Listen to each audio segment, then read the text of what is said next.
it is written optional. That means onset is an optional thing. When we say onset is an optional thing, that means in certain syllables there is a possibility that there is no onset. So when it is optional, then it may or it may not occur. That is the meaning of the word optional here. Then the rhyme, and after rhyme it is written obligatory. That means a syllable is a syllable if it has rhyme. Without a rhyme, there is no syllable. But as you can see that under rhyme, we have again two division. One is nucleus or peak.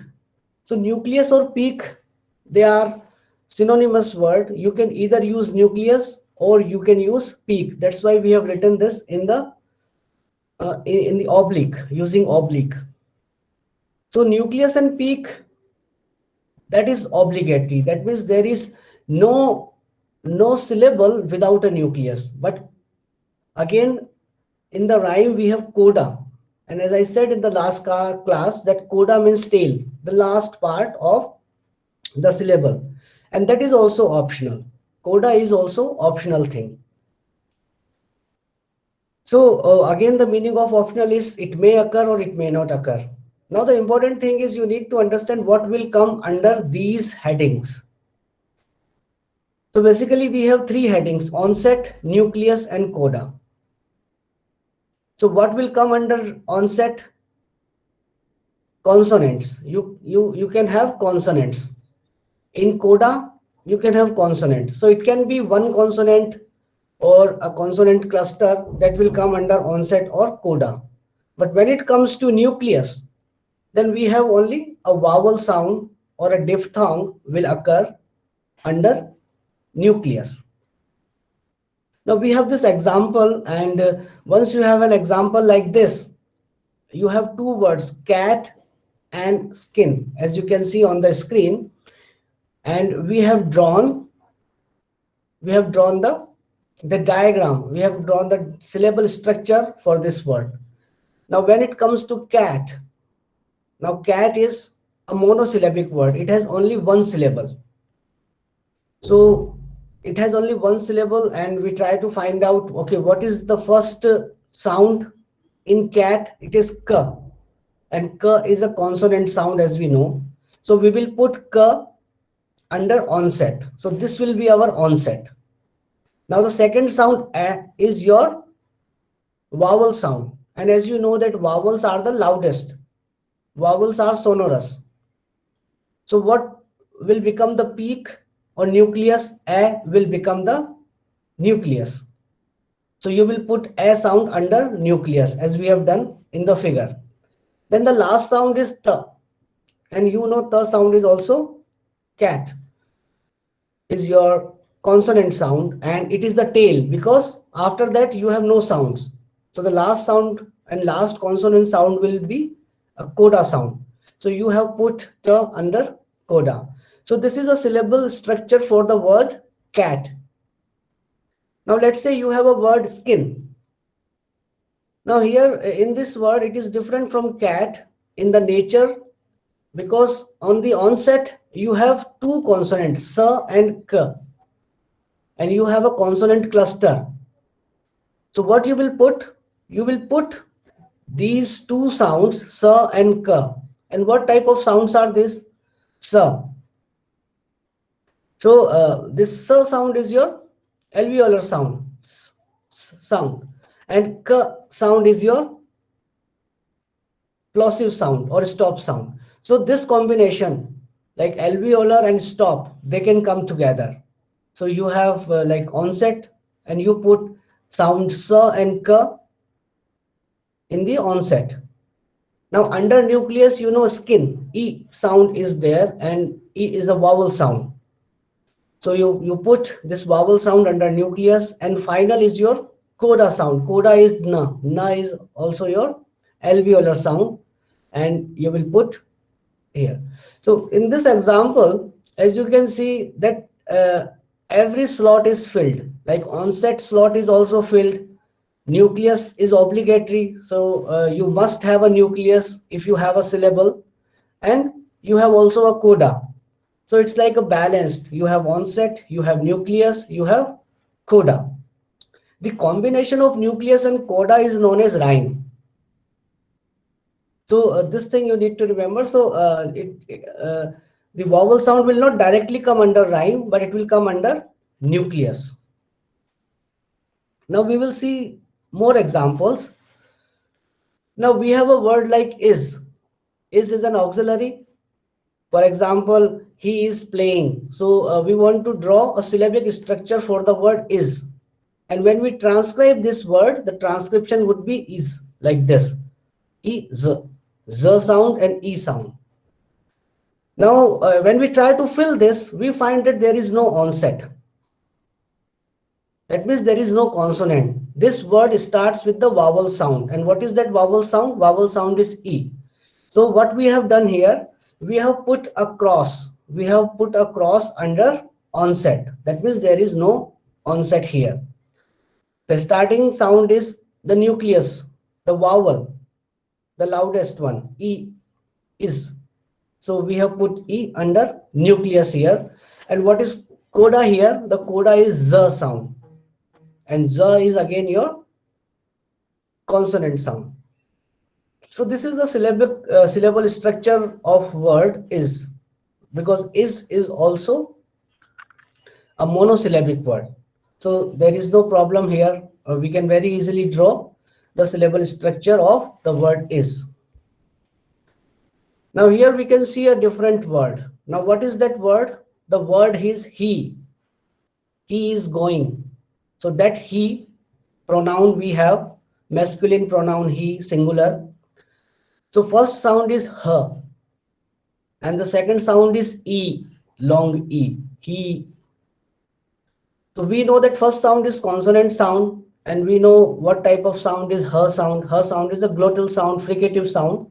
But here, the important thing is we should know whether a sound is consonant or a vowel. So we know that first sound is consonant. So when the first sound is consonant, you will put that first sound under onset. So you have put her sound under onset. Now when it comes to rhyme, then again you know that rhyme is divided into two parts, nucleus and coda. So under nucleus, you will put the vowel, the loudest sound. So you have put E. But which sound will come under coda? No sound, because after vowel sound there is no sound. So what we have done, we have put a cross under coda. So this will be a syllable structure of word he that we have. So as you can see, that we can have a word, and first we need to find out how many syllables the words a particular word has. So when we see these words, like the first word we have seen cat, we have seen the word skin. Then these two words are monosyllabic words, cat and skin. Then is also a monosyllabic word. Then he is also a monosyllabic word. So now we have examples of monosyllabic words, and in monosyllabic words there is a possibility that all the slots are filled. That is one possibility. That is, onset is filled, nucleus is filled, and coda is filled. One possibility is only onset and nucleus is filled and coda remains empty. So here he is an example where coda remains empty. Now in the word is, we have seen that nucleus is filled and coda is filled, but onset remains empty here. So these type of examples we have seen. Now let's look at any other example that we have. Another example is for the word spring. Now spring is an ambiguous word. And why spring is an ambiguous word? Because the definition of ambiguity is that a word or a phrase or a sentence or an utterance, if it has more than one meaning, if a word has more than one meaning, then it is ambiguous. And here we have a word spring. Now we have two meanings associated with spring. One is spring with small s, So when we have spring with small s, that means we are talking about a tool. We are talking about an object. But when spring is with capital S, then we are talking about spring as a season. We are talking about spring as a season. For example, now we have winter. So there is one season, that is spring. So this is the nature of this particular word, but we will look at the syllable structure of this word. So we will try to find out how many syllables are there in this word spring. You can say spring in one go. That means it is monosyllabic word. So what we have on onset, under onset, sa, pa, ra. So that means these three sounds, they can come word initially. So this is how phonotactics work. In English, sa, pa, ra, these sounds, they can come. Now when we try to find out the individual sound, then we will find sa is your alveolar sound, then pa is your plosive sound, and ra is your retroflex sound, or sometimes it is also known as trill sound. Under laterals, you have la and ra variety. But these three sounds, these three consonants, they are coming word initially, and these three are consonants. So we can say that they are consonant clusters. Sa, pa, ra, they are consonant clusters. So these are consonant clusters, and we put these three sounds under onset. So this is one thing that we have done. Under onset, we have put sa, pa, ra. Now when it comes to rhyme, we know rhyme is divided into two parts, nucleus and coda. Now what is the vowel sound? Vowel sound is the loudest and the sonorous sound. E, here spring, E. So E sound we have put under nucleus. And what about coda? Coda is unga, spring, spring. So this anga sound, I am exaggerating. Generally, when we pronounce spring, then we can't hear that anga so clearly.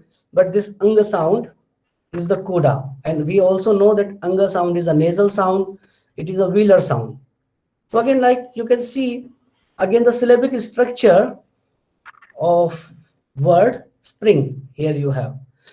So now what are the important things that you need to do? So as you can see, all the examples starting from cat, first thing is transcription. You need to transcribe the word. So cat, C-A-T is the spelling. You need to transcribe it into slanted bars. So when you transcribe it into slanted bars, that is the broad transcription. You are not providing minute details, because we have seen that we have two types of transcription in the previous slides, attic and emic. Emic is the phonemic, and it comes under slanted bars or angle brackets. So that is one type of transcription that is broad. And in the square bracket, we have phonetic. That means we provide very minute details as well. So as you can see here, the example of beam, this is your broad transcription. That means you have provided the important information. There is b sound, there is e sound, there is m sound if you transcribe this beam. But here you have a nasalization also. And when you provide this information with the tilde nasalization, then you put this thing in the square bracket. It is narrow. Narrow means each and everything about the sound you are providing. So that is your narrow transcription, and beam is your broad transcription. Or you can say when the transcription is under angle brackets, then it is phonemic, and when it is square bracket, then it is phonetic. So these two things, these two informations you need to keep in mind. And what we are doing, first we are transcribing. We are transcribing phonemically, not phonetically, phonemically. That means the broad transcription that we are providing. So you have a word and you need to transcribe it first of all if you want to draw the syllable structure correctly. So similarly, we have a word like skin, and what we have done, skin, we have transcribed it. So we have transcription. Similarly with is, similarly with he, and similarly with spring. So first thing is you need to transcribe it, and then you need to put the transcription, the sounds that are there in a syllable, because these all words are monosyllabic words. There is a possibility that a word is disyllabic. Disyllabic means more than one syllable. Then two structure we will draw when we have a word. For example, there is a word like play. Play is a monosyllabic word because you can say play in one go. But if the word is playing, then playing is your bisyllabic word because you say it in two go, playing. So what you will do for the word like playing, you have two type of syllable structure diagrams. Like one is for play, another one is for ing, because playing is a bisyllabic word or disyllabic word. Bi and di both means two. That you need to remember, and then you need to draw. Again, the first step is you need to transcribe the word. You need to transcribe the word correctly, then you can draw the syllable structure, because syllable structure is associated with transcription, not with the letters. Here there is a similarity that initial three sounds like sa, pa, ra, they are like letters, but they are sounds here actually. Now we will look at another example. Let's say there is a word like are. So where are you going? When I say where are you going, I am not saying are. Where are you going? Or when I say how are you? How are you? If I say it slowly, then there is no R you can hear. If I say how are you, no one speaks like this. How are you? How are you? Only R sound is there for A-R-E. So we have transcribed it, and when we know that the final R sound is optional in English language, and we have previously seen this, like a word like car, fine, and the word like mother. So we are not saying finally R, mother, R. We are not saying like this. We simply say father, mother, fine. So last R sound is generally dropped in English language, and most of the speakers they do, irrespective of the fact whether they are native speakers or second language speakers like we are. So what we have done first, we have transcribed it. So there are three letters A, R, E, but there is only one sound here. Now we are drawing the syllable structure for this particular word, and how we can draw it like this. Onset position is reserved for the initial consonant, and as you can see here, there is no initial consonant. So what we have done, we have put a cross under onset. Now we know that rhyme is divided into two parts, nucleus and coda. So nucleus is the peak, and the nucleus is for generally for vowel. So we have put a sound here, and coda, there is no coda, there is no final consonant sounds, so we have again put cross. So this is a diagram, this is a syllable structure for the word are that we have. So this is for the day, and I stop here. So we will discuss other such things in the next class, but I hope now